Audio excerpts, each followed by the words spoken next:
You're good on your Yeah. wireless, okay? God likes me better than you. That's possible. I'm kidding.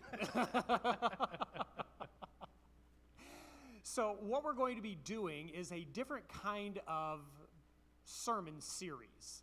I've told you many times that a monologue is not especially, not that I think it's wrong or a sin, but when we come together as the church, Jesus wants to have a conversation with all of us. It's not the worship team that worships, it's the congregation that worships. I was especially pleased to look out this morning, and whether it was an old hymn like at Calvary or a new song that has way too many words shoved into each line, love never gonna let me go, tongue just can't keep up with it sometimes. But our congregation, I saw so many of every age singing both groups of songs. They're becoming part of our vocabulary of worship, and even when we're struggling to get all the words in, it becomes part of our conversation. And so we're going to try to do a series where it feels like a conversation because it is a conversation, right? And so even as you were praying before I came up, that this is not an I thing, it's a we thing, and it's an us thing that we're going to be engaged in. So Well, the we part's me. We. well, It's the. so in the flow of how we're laying this out, Travis and I already sat down together and read through the beginning of the Sermon on the Mount, which is what we're going to be studying through. We will read the entire Sermon on the Mount, and if you're curious how long it would have taken Jesus if it was a monologue from Jesus that he just gave to a group of people on the mountain, it would have taken him about 20 minutes to do the whole sermon. And most of our people would go, that's pretty good, Steve. There's a lesson in and of itself. You can do an important sermon in 20 minutes, maybe less. I'm working on it. Not real hard, but I am. But the fact that Jesus gave us this sermon, we're going to go through and study it word for word, but my contention is that there is a conversation that Jesus wants to have with us collectively, with people sitting on a side of a mountain 2,000 years ago, and with each of us individually. That because he's God, he knows where we're at. He's not limited to going, well, I wonder what's going to happen in June of 2025. He knows. He's God. And so even then, he was thinking of us here and now. He's thinking of you. He's thinking of me. And so we're going to try to bring out part of that conversation with the questions that we might ask.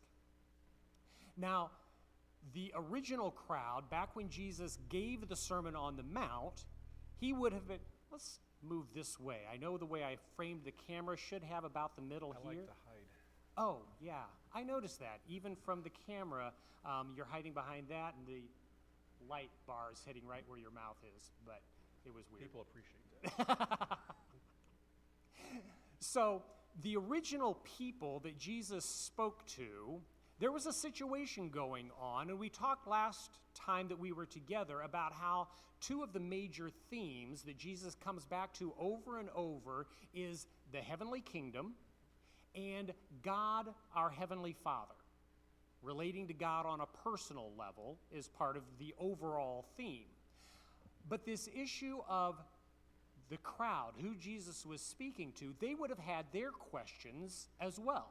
One of the big questions that was going on is, as Jesus was gaining popularity, is he the Messiah? Is he the one that was promised? If so, what does that mean for our relationship with Rome? If there were Roman soldiers in the periphery listening in, they would have been listening and go, okay, here's another rabble rouser. Is this going to mean problems? Who is he? Who are his people? And what distinguishes them from other groups of people that we don't worry about? Where's the line where these people become a problem? Where's the line where if I'm thinking about being a follower of Jesus, I say, I understand what's in it for me. I want to do that. Versus, oh, these people are going to be a problem. I don't want anything to do with it. So that's in their minds as well. To get us going, I would like to ask you to give me an example of a couple of things where if people were just observing you, they would observe something that would make them go, he must belong to that group of people. Or if they found out that you belong to a particular group of people, they would look back on the things and they would say, oh, that makes sense. I saw that he was this way, therefore the fact that he's part of that group makes sense. Can you give us a couple of examples? So I guess one example is my attire. Okay. People would see this and go, I don't think he's a surfer. You know. You could eliminate a few things right off the top. Right. I'd say, well, he's within the country, he does stuff with farming or aspect of animals. And then within the conversation, I'd tell them, oh yeah, my kids are in 4-H. They'd be like, oh, yeah. Makes sense. Yeah, you know, oh, well, we go trail riding with horses. Oh, yeah, that makes sense. So I guess one thing, by the observing aspect of seeing, hey, this is what someone does. Another thing, I don't know. I mean, I suppose my work. Okay. Steve pointed out that I came in the other day and he seen my Newmar on my shirt. He's like, oh, he associated that with Wayne because he came from that. Right. And you associate all that, and like, so you put everything together, going, okay, yeah, that makes sense. Oh, he does help fix things here and there, and he knows a little bit about this. That makes sense that he works on things. So yeah, that's a couple of uniforms are an excellent example of things that in an organized structure, people use uniforms to be a visual cue to say, this is part of my group. This is part of this business. This is part of, you know, when I was in the Army, you wore a uniform. When I did the American Legion stuff, we've got a uniform. And it is a way for people to just look and go, oh, that's the group of people, so that makes sense. In Jesus' day, they're thinking that same thing, and we find ourselves going, okay, so what makes Christians unique? What makes me unique as a Christian? We don't wear a uniform. All right, yeah, Ron, you're right. If I heard you chuckle, you're right. We used to emphasize a suit and tie on a Sunday morning, especially if you were going to be up here. Some pastors are expected to wear robes. When I, on occasion, do wear a full suit and tie, especially if it's a black suit and tie for a funeral or a wedding, I will jokingly refer to as my pastoral uniform, my pastoral robes. Some people take that very seriously, but for the ordinary Christian, that's not how we identify ourselves. And in fact, when you start to go, how do people look at us differently? What's the answer? How do we appear different to the world around us? We ought to. Peter talks about that we are a unique, the King James used the word peculiar people, that we are a peculiar people. And I know some of these people, and peculiar is the better word. But what makes us different? Jesus is going to lay out what it means to be the Jesus people. What people can look and go, oh, they are different, and when they hear that we follow Jesus, they should go, well, that makes sense then. It should make them want to ask, oh, you're in 4-H. I've always wondered, blah, blah, blah, whatever their question is. So the questions are part of the conversation. Where we have assumptions or oversimplify it, we sometimes miss out. There's the old song that I remember singing in Vacation Bible School, where as a child, children begin understanding the difference between Christians and people who are not Christians. And the song was, if you're happy and you know it, clap your hands. And intentionally or not, it's easy to think that blessedness, happiness. Christians are just always supposed to have a smile. Everything's always good. And if it's not, don't let people know, because if you're happy and you know it, clap your hands. And we go, that is not the way it is at all. But it's easy to slip into that idea that if you struggle with depression, oh, wow, if you were a Christian, you wouldn't. If you struggle with chronic illness, oh, well, if you were a real Christian, you wouldn't struggle with that. And Jesus is going to blow that idea out of the water right from the get-go. So you're saying is if we were true believers, we wouldn't need a prayer list, according to that theology. Never thought of it, but yes, that's exactly right. If we were real Christians and really followed Jesus, there wouldn't be a need to pray for people who were sick, for chetting his leg. You know, that wouldn't happen. Yeah, you're right. Jesus says, yeah, that's not the way it works. Again, I will say over and over, Jesus was not especially good at marketing. Marketers always want to go, oh, well, for just $19.95, you can get these skillets, this pan set, and not only that, but we'll throw in these Ginsu knives. And not only that, we'll throw in this cookbook. And they just want to keep piling on what you get for such a little price. Jesus did things just the other way around. He says, it's going to be hard. But it's going to be good. Just going to be hard. Here's how he says it, beginning of the Sermon on the Mount. He said, "Blessed are the poor in spirit, for theirs is the kingdom of heaven. Blessed are those who mourn, for they will be comforted. Blessed are the meek, for they will inherit the earth. Blessed are those who hunger and thirst for righteousness, for they will be filled. Blessed are the merciful, for they will be shown mercy. Blessed are the poor in heart, for they will see God. Blessed are the peacemakers, for they will be called the children of God. Blessed are those who are persecuted because of righteousness, for theirs is the kingdom of heaven." Now, I underlined the kingdom of heaven in both of these because it creates this bracket that we've learned through Jewish literature, through our various studies, that when there is a set of similar phrases, that's intentional to say that this set all goes together. Okay? Just wanted to point that out both here at the beginning, for theirs is the kingdom of heaven, the poor in spirit, and theirs is the kingdom of heaven for those who are persecuted because of righteousness. Now, Travis, you've been reading, and you get out of most of the reading because you're over there leading the singing. So I thought, I'll let you read these next couple of slides. Yay. "Blessed are you when people insult you, persecute you, and falsely say all kinds of evil against you because of me. Rejoice and be glad, because great is your reward in heaven. For in the same way they persecuted the prophets who were before you. You are the salt of the earth. But if salt loses its saltiness, how can it be made salty again? It's no longer good for anything except to be thrown out and trampled underfoot. You are the light of the world. A town built on a hill cannot be hidden.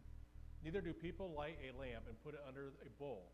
Instead, they put it on a stand and it gives light to everyone in the house.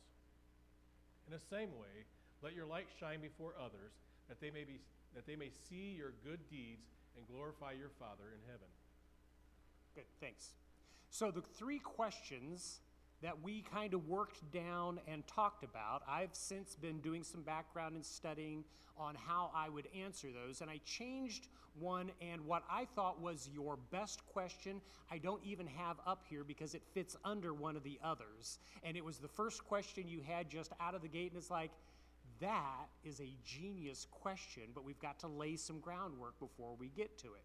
So starting with the question of, are you not blessed until you get to heaven? You think, well, that's ridiculous. Of course, there's some blessings. Life can be hard. Jesus does not back out of that realization, but there are also blessings. There is also fellowship, the experience of love, the fruit of the Spirit, love, joy, peace, patience. All those things are good things that we experience in the here and now. And so on first blush, you read that question, you go, well, that doesn't even make sense. Nobody would think that. But think about what they would have been hearing. Think about the way we often talk about the reason to be a Christian. It's to get to heaven. The question of the heavenly kingdom. Blessed are the poor in spirit, for theirs is the kingdom of heaven. If you think that heaven is a in the future kind of thing, and that's what Jesus is talking about, it would be easy to understand that, well, at least the first and the last one might be something that we have to wait to heaven to enjoy. But because of the way the brackets work, we understand that everything within that list has some similarities, and maybe all of these things, we have to wait for the blessedness until we get to heaven. Now, the funny thing is, do you ever hear anybody saying the word blessed in two syllables with the emphasis on the end? No, nobody says it that way. And yet, whenever we do the Beatitudes,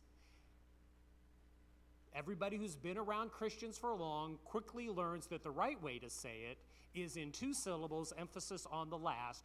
Blessed are the poor. If we see this word and we're just reading it, we'd say blessed. And even the word in Jesus' vernacular was not just the word blessed, it was the word happy. If you're happy and you know it, clap your hands. And you're not going to get to enjoy the blessing of being happy until it's heaven, that doesn't make any sense either. But you can see that the question isn't unreasonable. And sometimes we live this way as though we've got to fake our happiness. And the reason we go through hard times is because, well, one day Jesus is going to return and we're going to get to go to heaven and then it will all be good. I don't think that's what Jesus is saying here at all. So the question is, what is he saying? What is this idea of who are these blessed people? Are they the same as the salt and light people?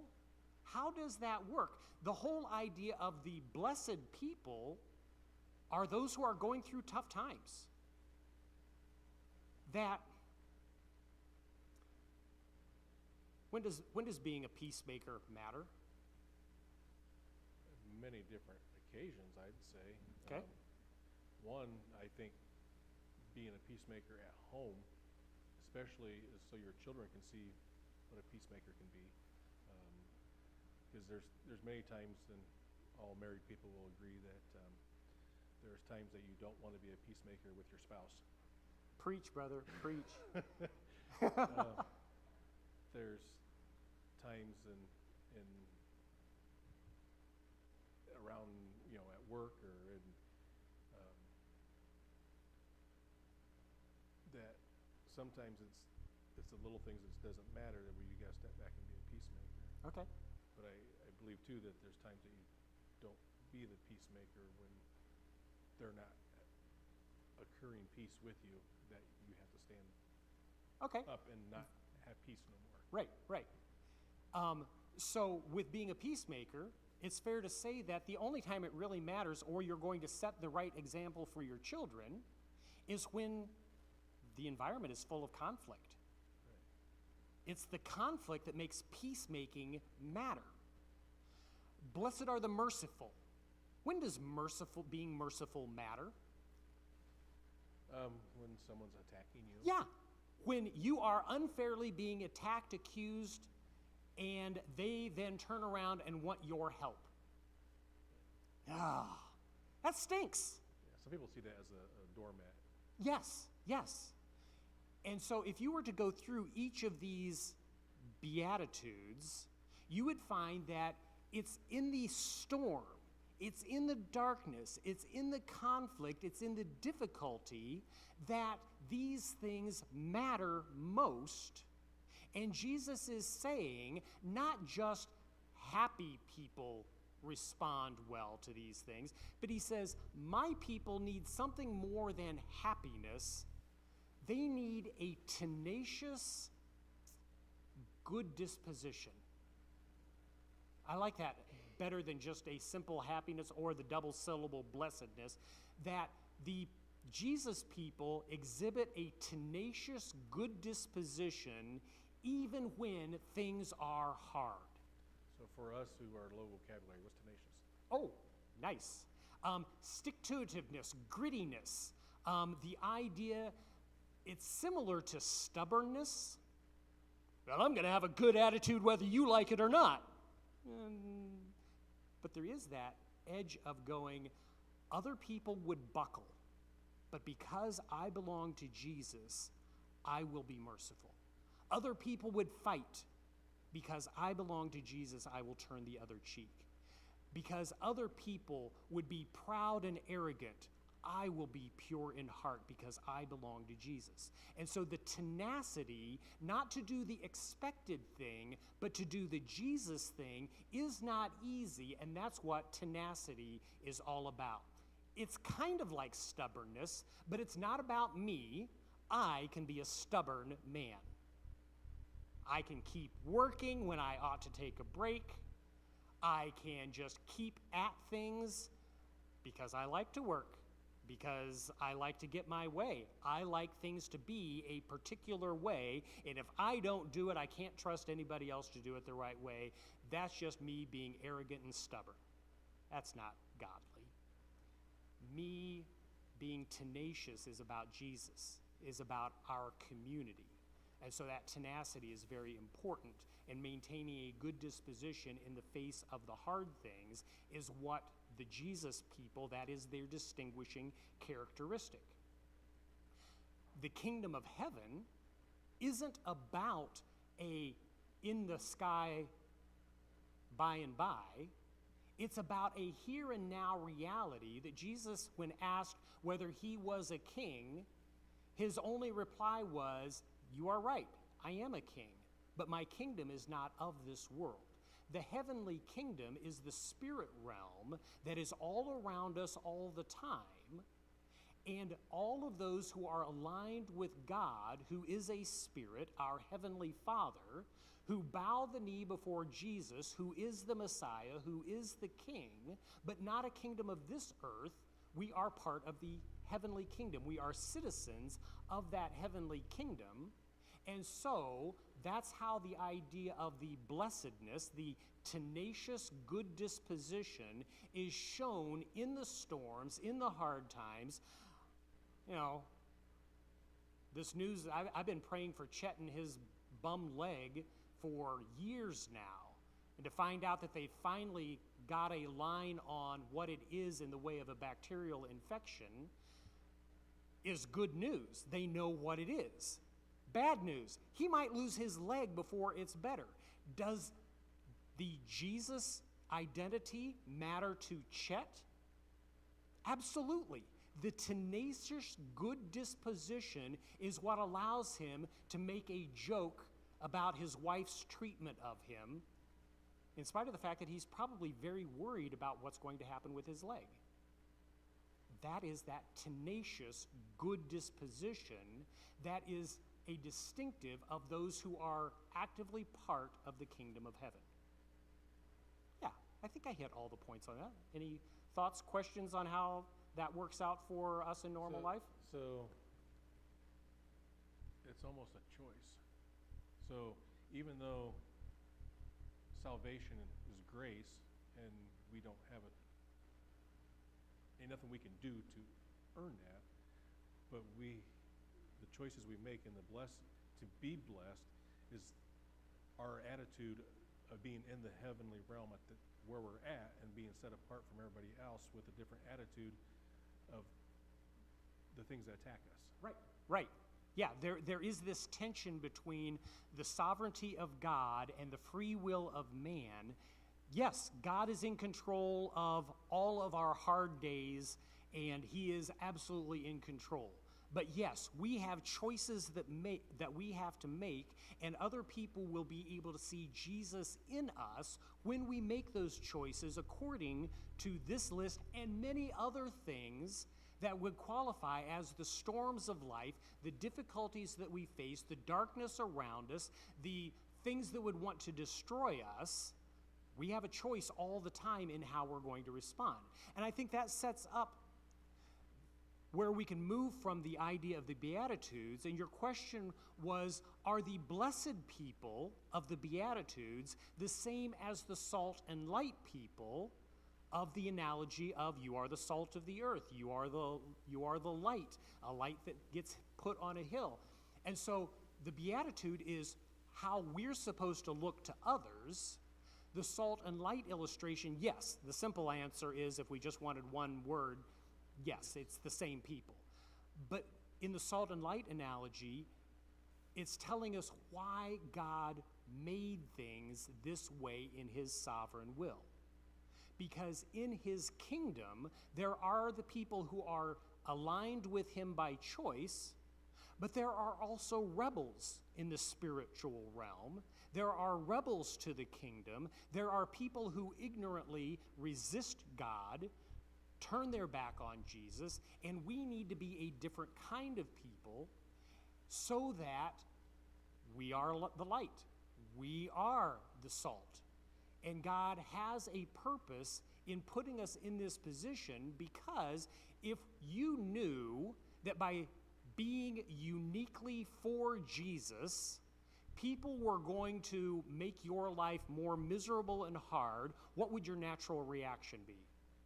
To follow the crowd and do what they're doing. So Just lay low. Yep. Yeah, don't make waves. I'll just be me, keep my head down. You know, the tall grass gets mowed first, so just stay low, don't get in trouble. That is a natural, normal human reaction. And Jesus says, no, you were created to be a light. You can be an introvert. And God says, I have an objective for you as an introvert, that you are going to attract attention. You may not become a nationally known speaker. Then again, you might. And if you are a follower of Jesus, he says, one step at a time, just follow me, pick up your cross daily, and we will walk this together, and my grace is sufficient. You can do this. And so, if we were just marketing Christianity, we would say, just come to church, sit in a pew. We'll provide a snack every Sunday. We'll sing beautiful music. We will entertain you and your children for an hour every weekend. You will enjoy the show. All we ask is occasionally think about throwing something into the plate for us, and then we'll go to heaven together. That'd be good marketing. If you could guarantee heaven at the cost of a small check every month, and you don't have to do anything, and Jesus says, yeah, that's not the way this is going to work. If you are a part of my kingdom, attention is going to come your way. You are going to be persecuted for that attention from time to time. Oh well, I'm with you. I'll be with you all the time. Don't worry about it. And that reality of the salt and the light, of giving us why God said, I need my people to draw attention, not to avoid attention. The right attention, we're going to talk about that more, but I didn't call you to put you under a bushel basket and let you hide out till the Lord returns. I didn't call you to make no impact on the people around you. You will have a role of protecting. You will have a role of preserving. You will have to make a decision about what things of the past are worth preserving and what things of the past can be let go. Decay and the impact of death and sin impacts us every single day, and salt is a preservative. God says, I intend to preserve some things. You will be the reason that Western civilization moves from a Roman Empire, while from a Greek democracy through a Roman Empire to a constitutional republic. That Western civilization is blessed because of the Judeo-Christian value system that is by God's design. We are the salt and light of the world by God's purpose. Then we get to the question that is so absolutely important. What's all that got to do with me? is Jesus talking to me?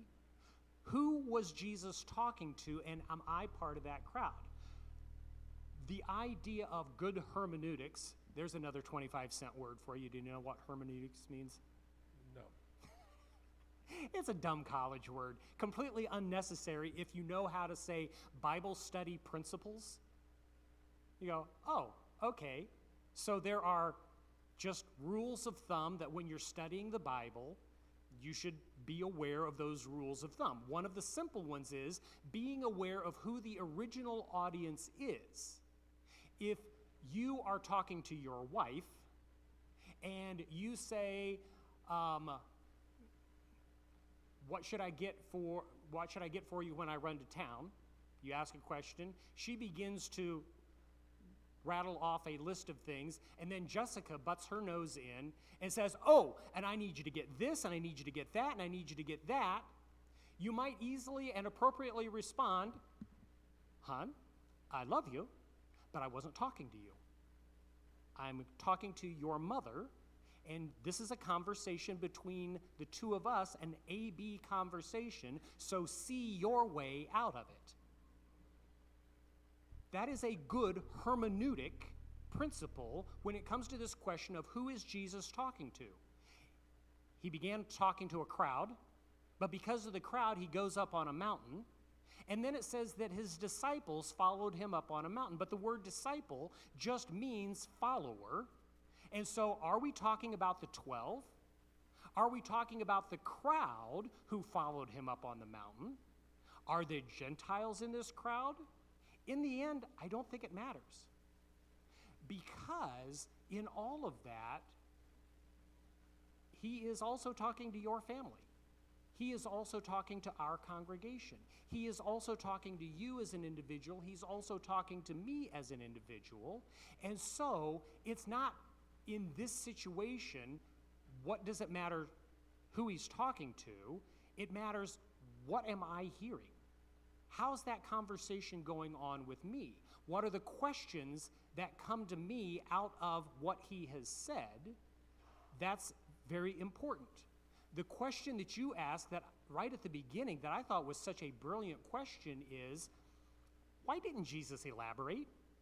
He gives a list of, 8, 9 different things? Blessed are thee, blessed. And every single one of them could be a sermon on its own, and Jesus just rattles through them as though they're self-explanatory. Or maybe the crowd already knew what Jesus meant, just like they would have had a basic idea of what this word blessed meant. And so the question of why didn't he elaborate so that we could see more of what this conversation is? And the thing is, he does elaborate, but only when you're going through the storm. It's a conversation between you. Right now, Jesus is having a conversation about tenacious good disposition with Chet. He is having a conversation about good disposition with Jan and the shingles that she's got in her eye. As you read through our list, every single storm that those people are facing is an elaboration of what it means to be uniquely identified as the people of Jesus and what a tenacious good disposition is going to look like in a way that brings light into the darkness, preserves the things that are most important to preserve, accomplishes the will of God for our lives, but also so that we experience a different kind of life than what the world experiences. And so it's not that Jesus needed to give an hour-and-a-half sermon instead of a 20-minute sermon. It's that even then, he was aware that every single individual in this crowd, in that crowd, in 1776, in 2000, in 2025, every single follower of Jesus who went through the COVID years had to have their own conversation with Jesus about what does this mean to the kingdom of heaven? How do I show that I belong as part of the Jesus people? And so the question isn't about why didn't Jesus write the sermon differently? The question is, how do I continue that conversation today? And that's what the rest of the sermon is going to be about, is how do I live this unique kingdom life in a way that others see and go, I want some of that. I had questions. I'll ask them because they seem to know Jesus better than I do. And so that's where we end up with our lesson today. I don't have a main point. I don't have a thesis statement the way you guys are used to me being able to go, okay, Steve's about done because he flipped up the slide that said main point. I don't know where these conversations are going to go. I'm hoping that as we progress, others who will be in your shoes in the future may take us on an entirely different tangent because of the storm that they either have already faced and want to understand it better, or the storm that they are facing, the darkness that they face, the death and decay that wants to overtake their world, and the conversation will go in an entirely different direction than what I had anticipated. I hope that happens. But for today, unless you've got something to add that you want to throw in, I think we're about done. Yeah, we're good. Good? Good. All right, let's get the worship team back up here, and we will wrap up with, what's our next slide? Give us clean hands.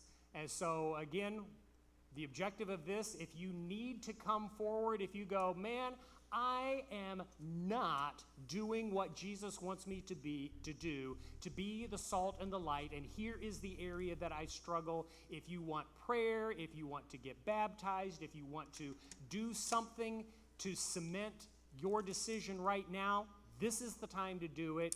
Come on up, come down to the front. We will flex accordingly, but the song is often just an opportunity to, again, pray and say, Lord, what do I need to do to make this lesson part of our conversation? Not just an issue of Bible trivia about the meanings of words like hermeneutics, but the meaning of our life and why God has us in our situation and how to do better.